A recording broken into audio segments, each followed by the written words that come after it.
విషయ గ్రంథంలో కొన్ని మాటలు చూద్దాం. విషయ గ్రంథం 53వ అధ్యాయము 6వ వచనాన్ని చదువుకుందాం.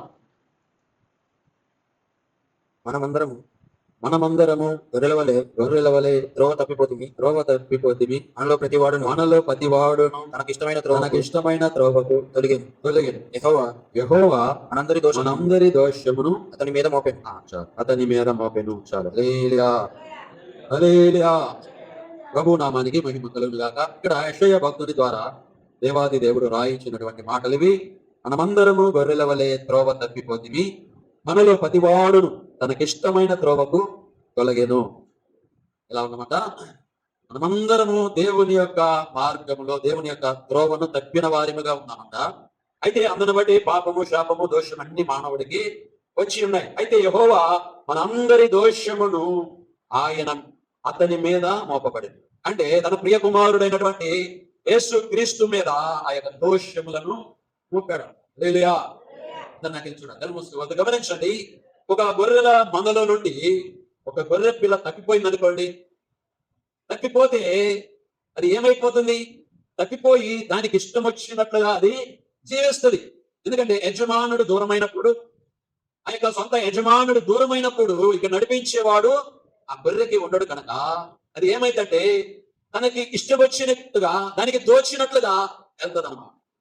అలాగే మానవుడు కూడా, ఈ లోకంలో ఉన్న ప్రజలందరూ కూడా ఎలా ఉన్నారంటే దేవుని యొక్క మార్గం నుండి తప్పిపోయారు. తప్పిపోయినటువంటి కుమారుని గురించి మనకి తెలుసు కదా. తప్పిపోయినటువంటి కుమారుడు తండ్రి నుండి దూరం అయిపోయాడు. తండ్రి నుండి దూరం అయిపోయి ఏమైపోయాడు? బాగుపడ్డా? గమనించండి.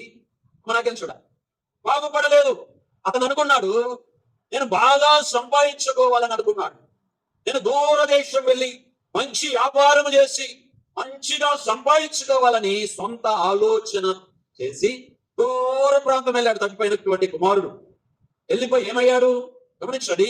తండ్రికి దూరం అయిపోయినటువంటి కుమారుడు ఏమైపోయాడంటే భ్రష్టుడైపోయాడు. తనకి ఇష్టం వచ్చినట్లుగా జీవించాడు, తనకి ఇష్టం వచ్చినది చేశాడు. అతను తీసుకొని వెళ్ళినటువంటి సొమ్మంతా వ్యర్థం చేసుకున్నాడు.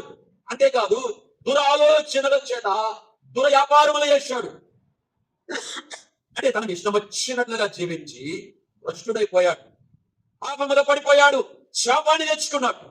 సరే, ఏదేమైనా అలాగనే లోకముందు ఉండగా తండ్రి అయినటువంటి దేవుడు, సృష్టికి మూలమైనటువంటి దేవుడు అందరి మీద దోషం అనేది వచ్చేసినది.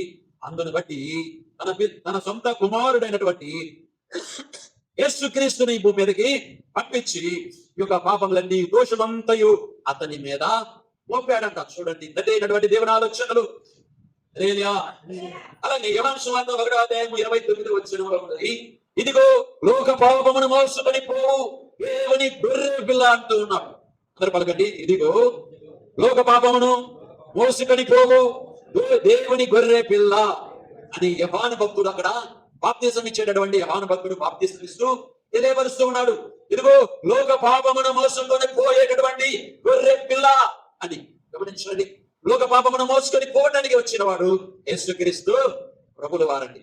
లోకంలో ఉన్నటువంటి ప్రజలందరూ కూడా ఇదిగో దేవుని మార్గముల నుండి తప్పిపోయి ఎవరి వారి ఇష్టానుసారముగా జీవిస్తూ ఉన్నారు. ఎవరికి తోచినట్లుగా వారు ప్రవర్తిస్తూ ఉన్నారు. ఎవరికి తోచినట్లుగా వారు భక్తి చేస్తూ ఉన్నారు. ఎవరికి ఇష్టం వచ్చినట్లుగా, ఎవరికి తోచినట్లుగా వారు జీవిస్తూ ఉన్నారు. ఏదేమైనా ఇదిగో మానవుడు ఏమయ్యాడంటే ఆపి అయిపోయాడు, పాపములో పడిపోయి పాపి అయిపోయాడు. వాడి మీదకి దోషములు వచ్చాయి, వాడి మీదకి శాపం వచ్చేసింది. అందుని బట్టి శిక్ష అనేది కూడా వచ్చేసింది. అయితే అందుని బట్టి దేవాది దేవుడు ఏం చేశాడంటే ఇదిగో తన సొంత కుమారుడైనటువంటి యేసుక్రీస్తుని ఈ భూమి మీదకి పంపించాడు. ఈ మీద, నా మీద, ప్రపంచంలో మనుషులందరి మీద ఉన్నటువంటి ఈ దోషముల నుండి విడిపించడానికి, ఈ పాపముల నుండి తప్పించి రక్షించడానికి లోకానికి రక్షకుని పంపించాడు. హల్లెలూయా. ఆయనే యేసుక్రీస్తు ప్రభువు అన్నమాట. హల్లెలూయా.